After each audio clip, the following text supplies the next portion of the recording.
Muy buenos días, amigos del día. Bienvenidos a este esfuerzo, a este trabajo diario de equipo que realizamos día por día para mantenerlos a ustedes bien informados de toda la situación. Y naturalmente que hoy la noticia, el hecho que capta la atención de todos los dominicanos es el nuevo paquete de medidas que se espera para tratar de frenar el rebrote de la pandemia de coronavirus. Ha sido necesario, fue un error relajar las medidas que había. Los hechos así lo han demostrado.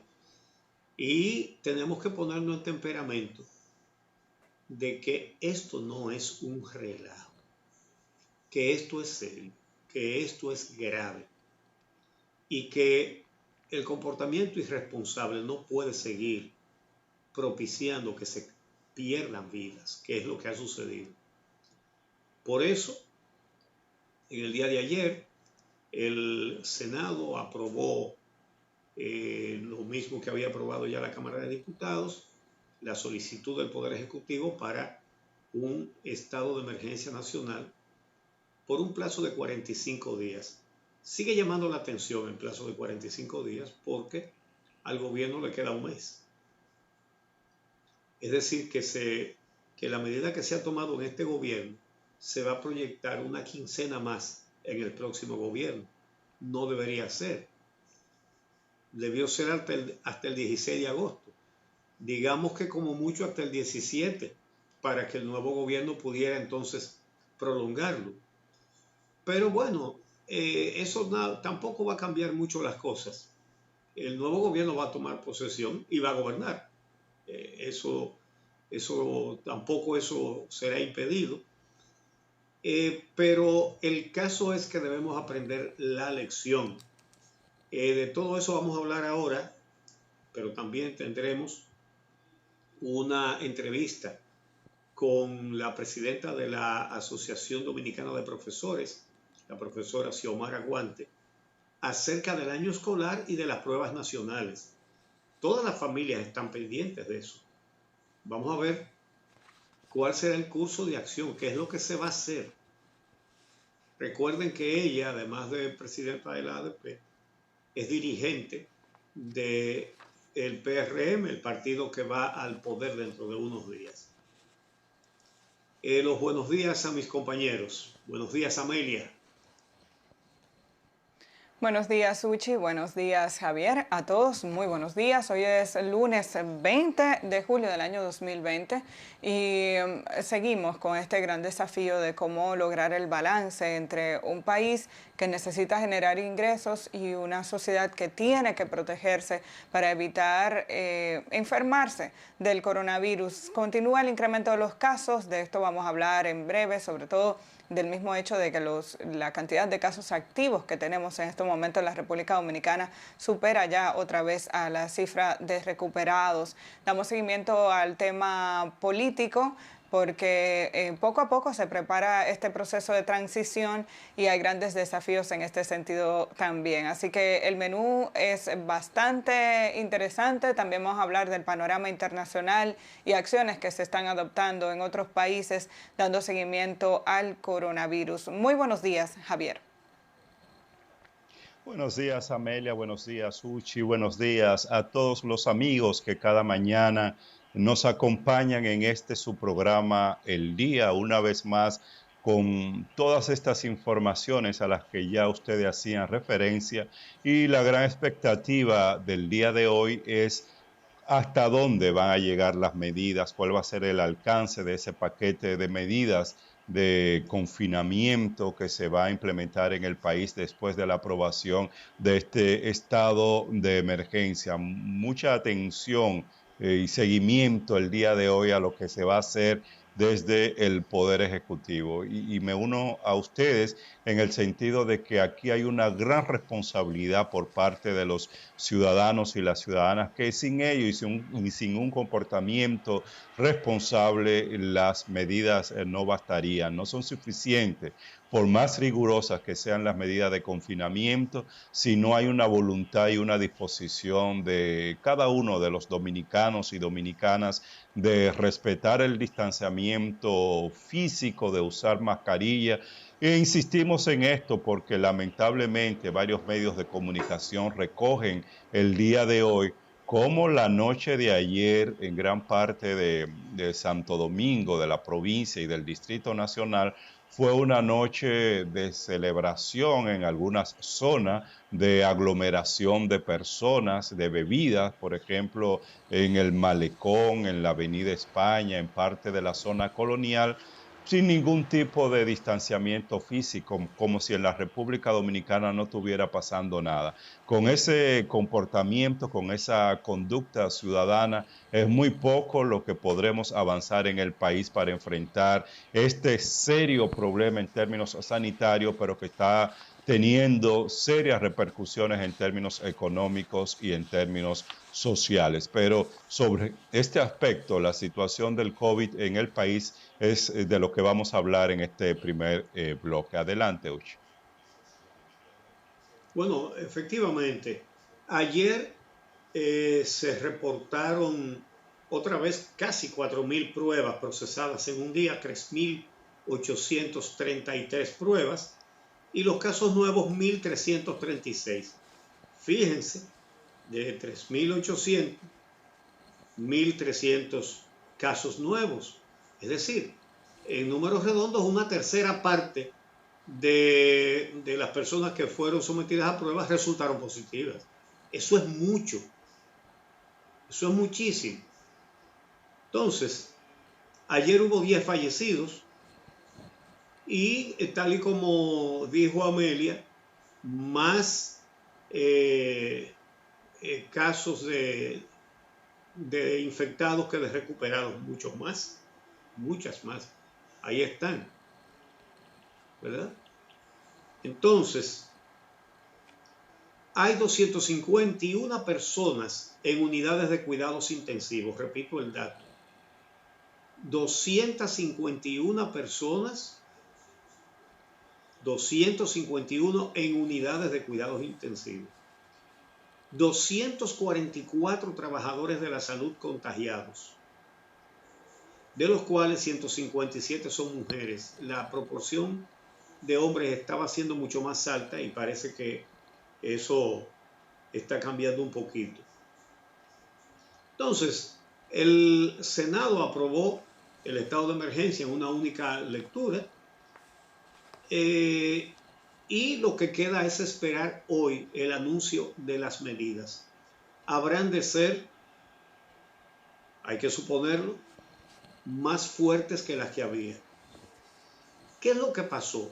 Que el comportamiento irresponsable de la gente, de mucha gente, demostró que fue un error la reactivación económica.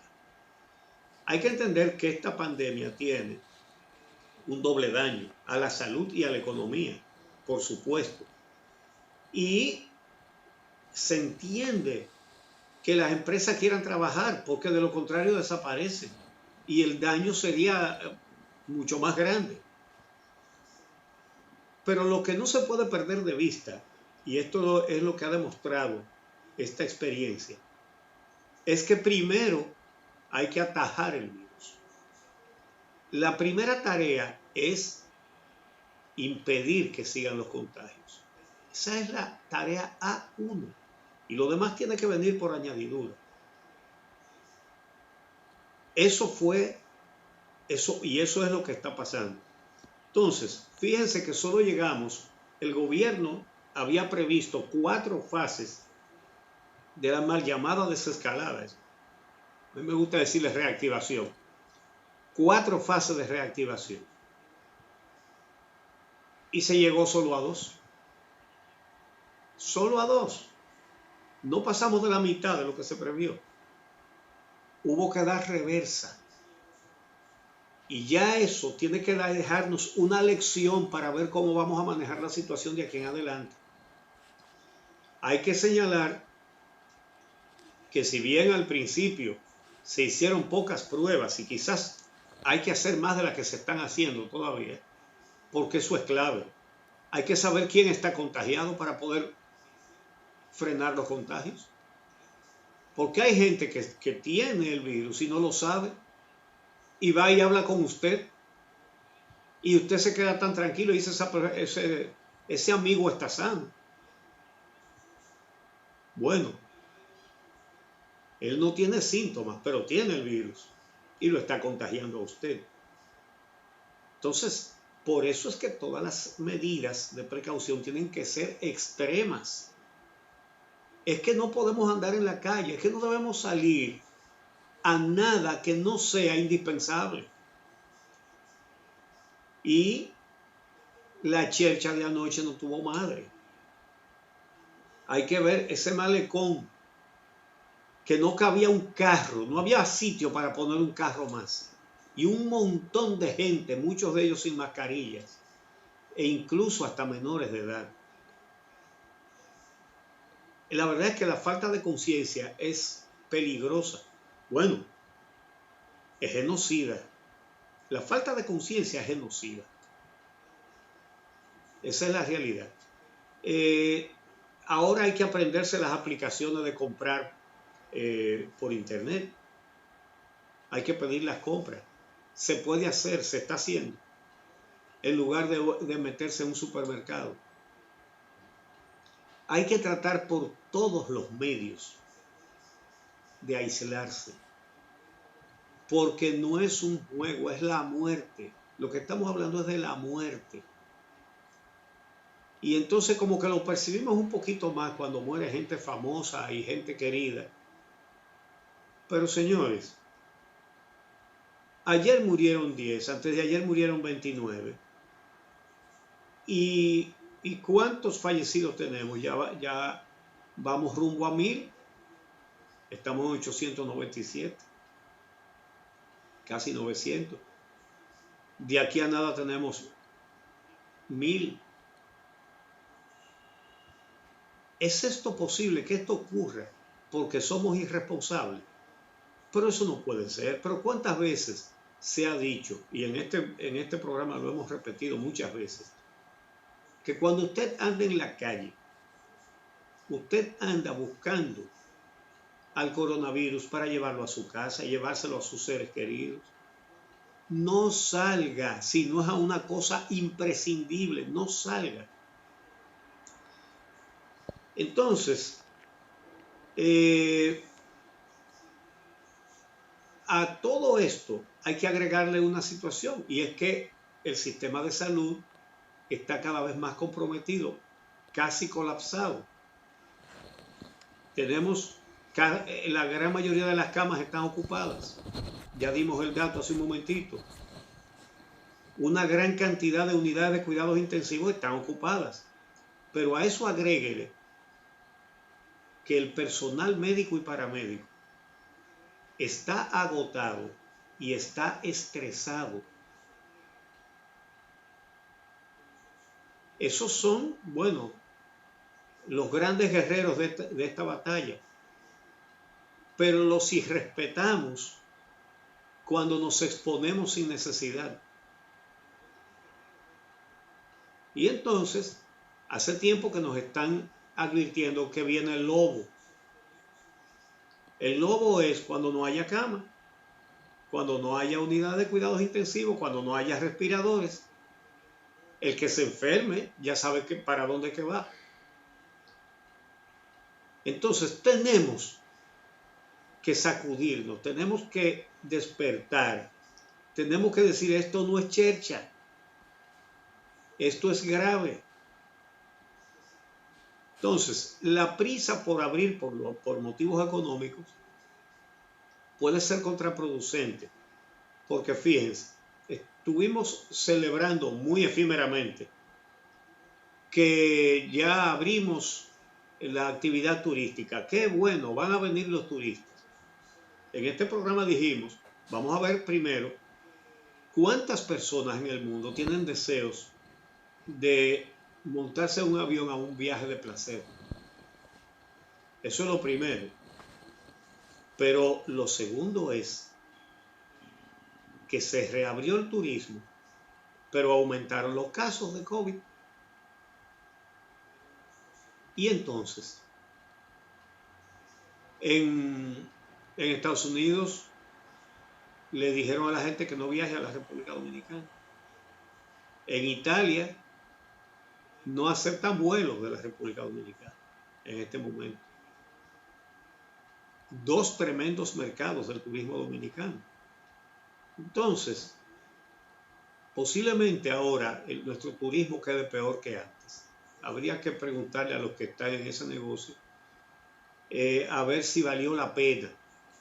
Pero la lección es que la prioridad es controlar la pandemia. No es ninguna otra cosa. Amelia.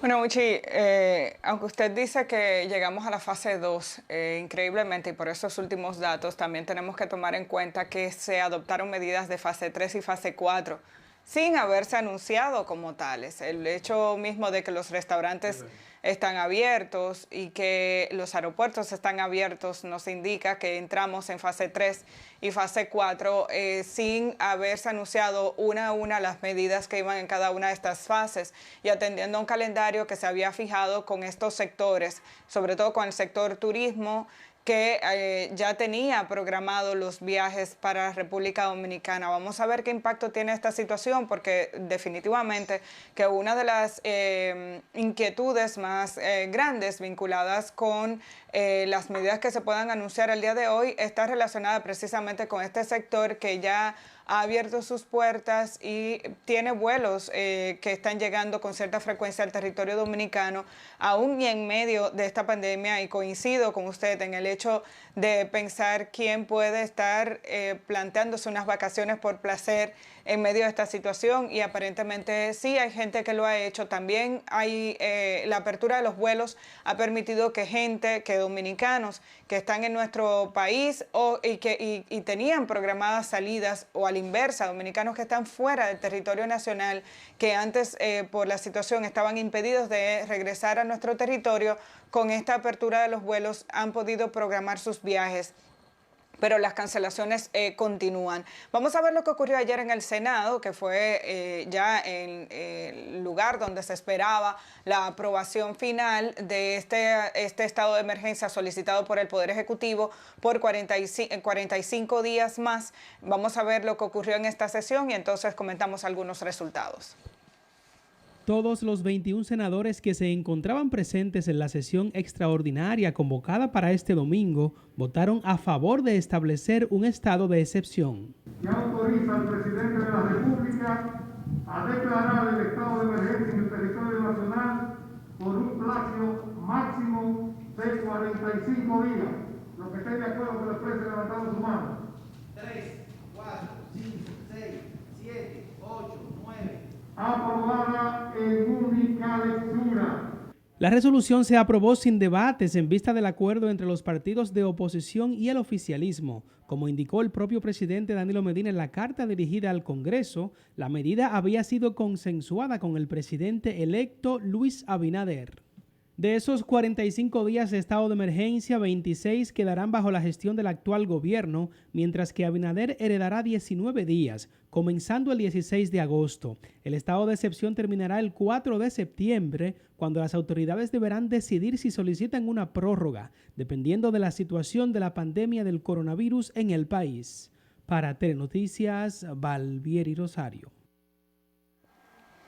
Bueno, eso fue lo que ocurrió ayer en el Senado, y la expectativa es que hoy el presidente Danilo Medina anuncie cuáles son las medidas que se van a adoptar a partir de este estado de emergencia.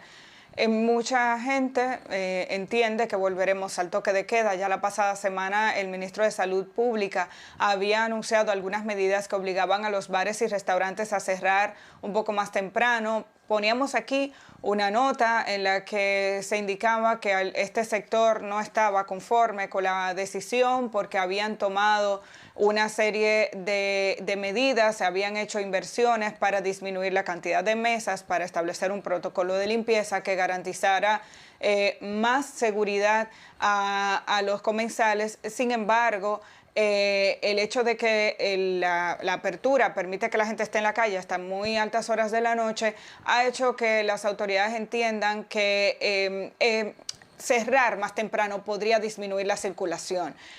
Uno entiende la posición de los dueños de este tipo de negocios como a todo aquel que vive del día a día y de los ingresos que diariamente se reciben. Por eso es tan compleja esta situación. Muchos dominicanos y dominicanas dependen de los ingresos que generan sus negocios y el cerrar todo de manera absoluta también tiene que contemplarse a partir de algún proyecto o plan que permita que esta gente reciba algún tipo de ingresos que les permitan sobrevivir. Y este ha sido el dilema desde el día 1, desde marzo, cuando tuvimos el primer caso en la República Dominicana. Yo quisiera que nuestra productora, por favor, nos ponga el boletín de nuevo, porque sí quería mostrarles que veíamos que en República Dominicana hemos tenido ya 52.855 personas afectadas por el coronavirus. La situación es muy, muy seria. Es muy seria porque aunque vemos que la cifra de recuperados alcanza las 25.094 personas, yo decía hace un momento que ya tenemos 4 días con casos activos por encima de la cantidad de personas que se han recuperado. Al día de ayer, que fue cuando conocimos el último boletín, el 122, la cantidad de personas afectadas por el coronavirus, que son casos activos en la actualidad, alcanza las 26.780 personas. De esas, 23.022 están padeciendo la enfermedad y están en su residencia. Son personas que no han tenido complicaciones grandes de salud y que con un tratamiento ambulatorio y seguimiento a los médicos están en sus residencias, pero esto no significa que no pueda haber complicaciones. Ahora, tenemos 3.758 personas en los hospitales y pese a que las autoridades han anunciado el incremento de camas durante esta semana, incluso con la inauguración del Hospital de Bonao, la entrada y habilitación de otras camas en centros o clínicas privadas, la realidad es que el sistema está en una situación crítica.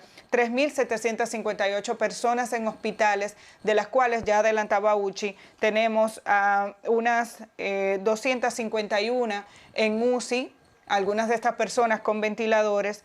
Entonces, tenemos que prestar atención a la decisión que adopten las autoridades en el día de hoy. ¿Qué será? No sabemos, pero sí que en la sociedad se percibe que las medidas pueden ser muy drásticas, muy serias, y es lo que se espera y es lo que parece que debería ser, porque pese a las advertencias que se han hecho de la necesidad de que se utilice la mascarilla, de que mantengamos el distanciamiento social o físico, más bien que si por alguna razón tienes que reunirte, tienes que ir a un espacio de trabajo, ves a tu familia, que mantengas la distancia física que han señalado las autoridades y que no te quites la mascarilla. La realidad es que la gente viola esto de manera constante, se relaja, se reúne en un parque, que incluso el doctor Puello decía, a veces los espacios abiertos son ideales porque no estás en un espacio encerrado con la misma circulación de aire. Pero si al final te vas a sentar al lado de la otra persona porque es tu amigo o tu familia, se genera esa falsa percepción de seguridad, de que yo me cuido y él se cuida, pero tú no sabes dónde estaba tu amigo o tu familia, tú no sabes si fue al supermercado, si fue a un local donde se quitó la mascarilla sin querer, porque eso es lo que pasa, que puede darse situaciones en las que las personas, sin darse cuenta, se exponen más de lo debido. Hoy vamos a ver qué ocurre porque así como se esperan medidas drásticas, también el gobierno ha adelantado que, por ejemplo, no piensa cerrar los aeropuertos. ¿Cómo se va a manejar el turismo? Ayer la Defensa Civil y el Centro de Operaciones de Emergencias anunciaron el cierre oficial de todos los balnearios y playas que ya se estaban utilizando de una forma más relajada, pero vimos en Fula, en Bonao, un desorden el otro fin de semana. Cientos de personas, decenas, me atrevería a decir que cientos, sentados todos juntos, aglomerados, tomando alcohol, sin mascarilla y sin nada. que uno diría, bueno, pero los espacios naturales deberían ser ideales, una montaña, ir a la playa distanciados, pero si no lo vamos a entender, si no vamos a entender cómo es que funciona la cosa, entonces las autoridades no tienen más remedio que mandar a cerrar todo. Entonces, en ese mismo orden, habría que ver qué pasa con el turismo y si se permite una relajación de estas medidas en estos polos, porque la realidad es que se han cerrado las playas y los balnearios que son frecuentados por el público de manera abierta, los lugares más comunes. Pero en los centros turísticos esa medida se ha relajado y se ha permitido que en playas que son consideradas privadas, se lo voy a poner entre comillas, porque aunque la Constitución dice que no puede haber playas privadas, aquí sabemos que hay zonas donde el acceso a ciertas playas está restringido, entonces sí se permite que la gente se bañe y entre, lo que se hacen es recomendaciones para que se distancien. Vamos a ver qué ocurre. La realidad es que el coronavirus nos está impactando, cada vez son más víctimas mortales, estamos acercándonos a los 1000 muertos y tenemos cada vez más personas contagiadas. Entre ellas ya comienzan a salir los casos de políticos que probablemente involucrados en el proceso de campaña con la última semana, que fue donde se pudo hacer más actividad proselitista, han resultado afectados y ya tenemos una muerte, que es la muerte de una diputada electa en Mao, provincia Valverde, que resultó muerta como consecuencia del coronavirus. Se trata de Zaida Polanco. Allí la familia y la clase política está de luto como consecuencia de esta situación. Una mujer joven, abogada, que había aspirado a alcanzar este puesto en el Congreso, justo el día en que se anunciaba que lo había logrado, falleció. Vamos a ver esta historia. Polanco había dado positivo a la prueba del coronavirus a inicios de julio, lo que le impidió participar en la pasada contienda electoral del día 5. A pesar de esto, resultó electa como diputada.